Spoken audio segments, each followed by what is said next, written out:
Hi, I'm Byron Conn, and I'm from New Jersey. I'm currently a junior in the woodworking and furniture design program.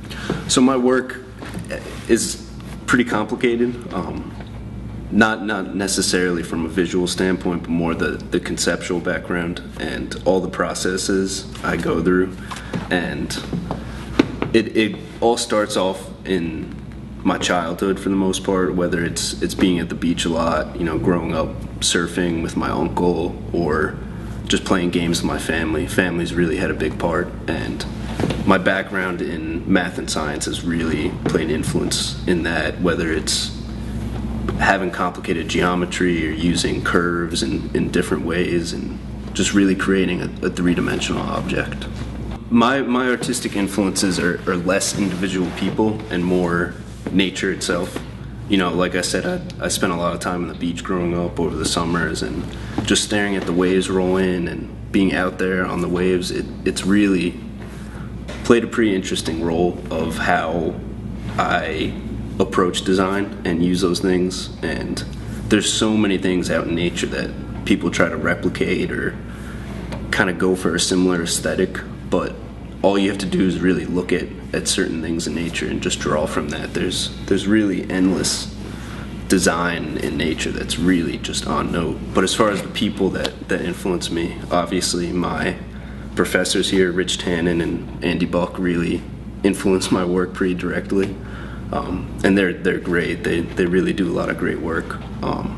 Richard Newman also, who's a local here, he taught us for 1 quarter, and there's no better craftsmanship.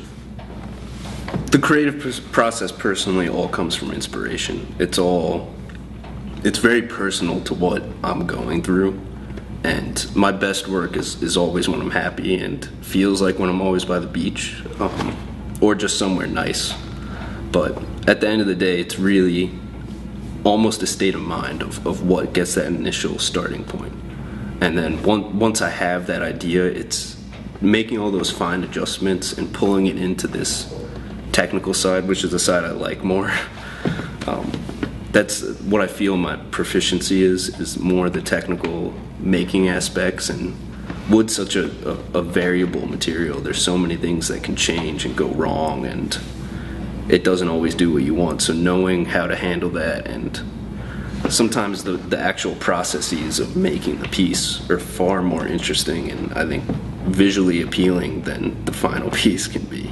So it's working all of that into the final project. I'm not sure there's one piece that really captures who I am as an artist or best represents me. I think the piece I've already touched upon, the reliquary, is the closest.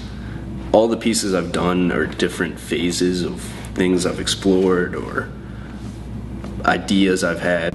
Our first project was a hand joinery table where we couldn't use any power tools, and that I think set the standard for me as far as how I wanted that to play into my work. So that definitely represents me well, and that was something I carried into the reliquary, making sure that it was really clear that it was made by hand and everything was thought through and carefully considered.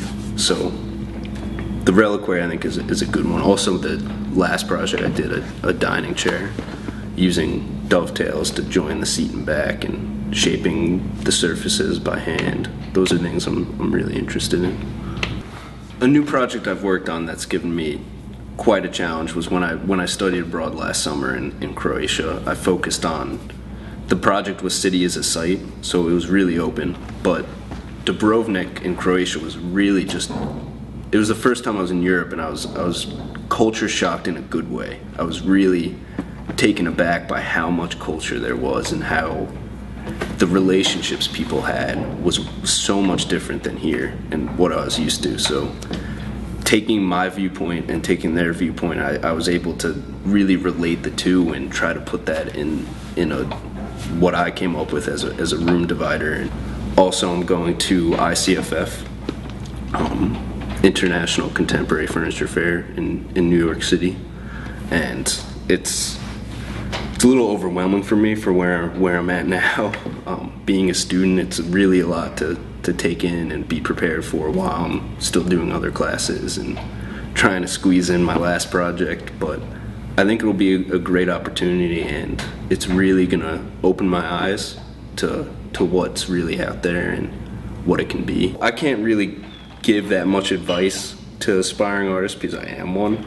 So with that being said, I think it's really important, and I've noticed this personally, that it's really important to be open and open-minded in particular about the experiences you have, the things you do, where you are. You know, no matter where you are or what you're doing, there's always a lot you can learn from it, and you're never going to stop learning. So it's really just having an open mind and being willing to put yourself in a little bit out of the comfort zone to know where you're going to head.